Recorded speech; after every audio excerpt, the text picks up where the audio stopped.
Hi, my name is John Conan, Superintendent of Stevensville School District. This presentation, we will be going over what a Cognia Accreditation is and talk a little bit about our mid-cycle review coming up. We will talk about what is Cognia, how do we utilize Cognia, how does Cognia partner with OPI for accreditation, and what should I expect when Cognia visits on November 17th, and what will they be looking for when they walk through the schools. What is an Elliott and how will I contribute to the district-wide evaluation? And what can I do to get ready? Well, Cognia is a global nonprofit organization that deals with accreditation and how to improve schools. How does Stevensville utilize Cognia?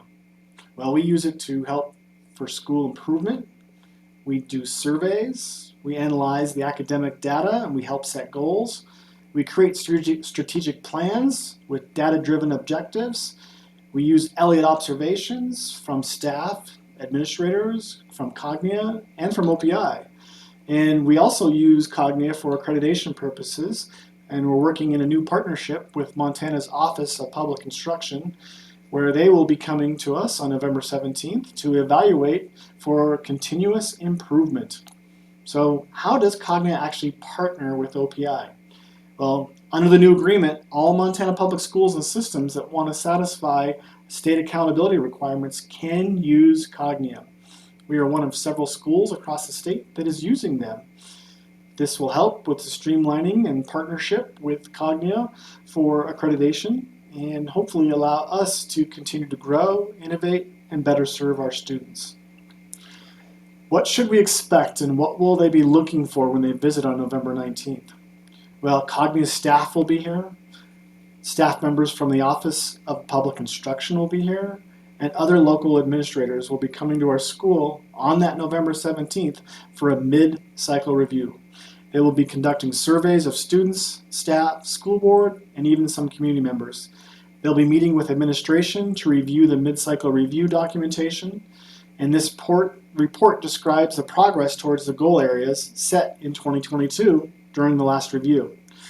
Every 6 years, we'll have a full evaluation with those check-ins being every 3 years, called a mid-cycle review.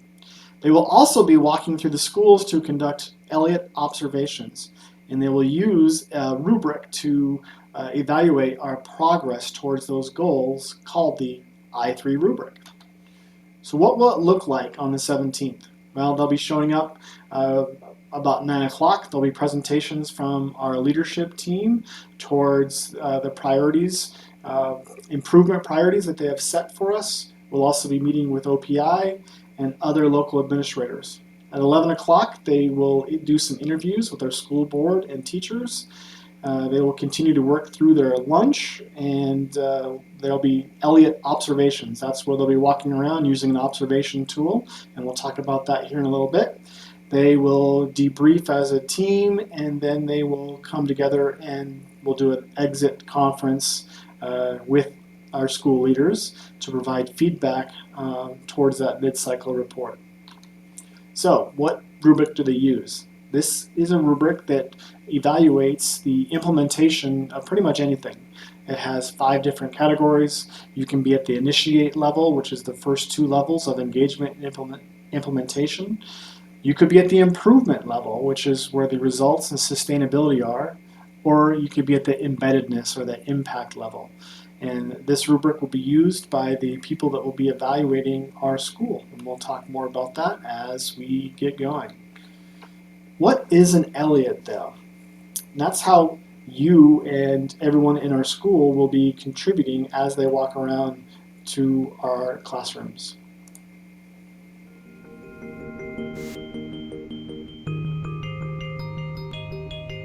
What if there were a classroom observation tool that focused on student experience rather than teacher performance? What if you had access to data that could provide an accurate, comprehensive snapshot of your classroom's environment, anytime, anywhere? What if performing these observations was as simple as a swipe of your mobile device? Would you say revolutionary? Perhaps. Have you seen Elliott?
Let's dive a little bit deeper into what an Elliott actually is.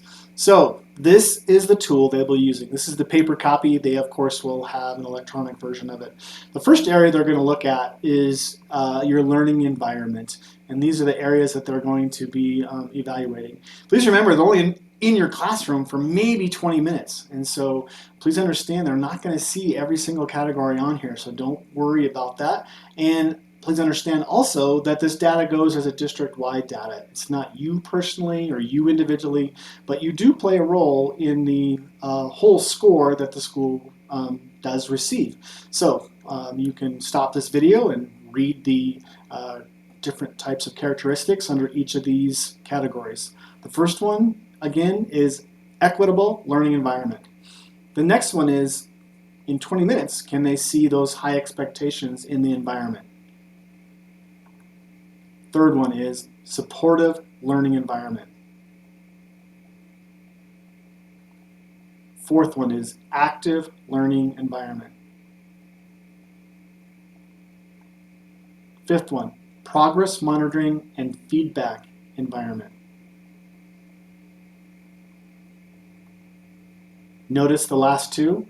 Learners demonstrate and or verbalize understanding of the lesson content, and learners understand or are able to explain how their work is assessed.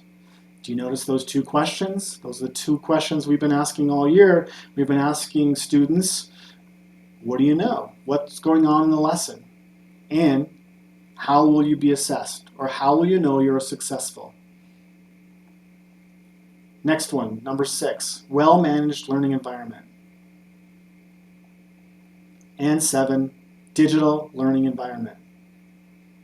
Again, each of these you can pause the video and read more about the different characteristics in the Elliott observation. So what can you do to get ready? Well, as a student, you should be able to answer those questions. What are you learning? And how will you know you're successful? As a teacher, you should be able to teach to a learning intention or objective and communicate to students the success criteria and how they'll be assessed. And of course, continue to keep working on increasing your overall engagement. Also, teachers should be able to speak to the profile of a graduate. We'll be pushing that information back out so you know what the profile of a graduate looks like and the 3 categories that go underneath the profile. Also, know that we work from a strategic plan that has 5 district goals with a total of 8 objectives. And we've been reporting back on those to our school board and our board reports, as well as the beginning of the year, talking about what our goals are.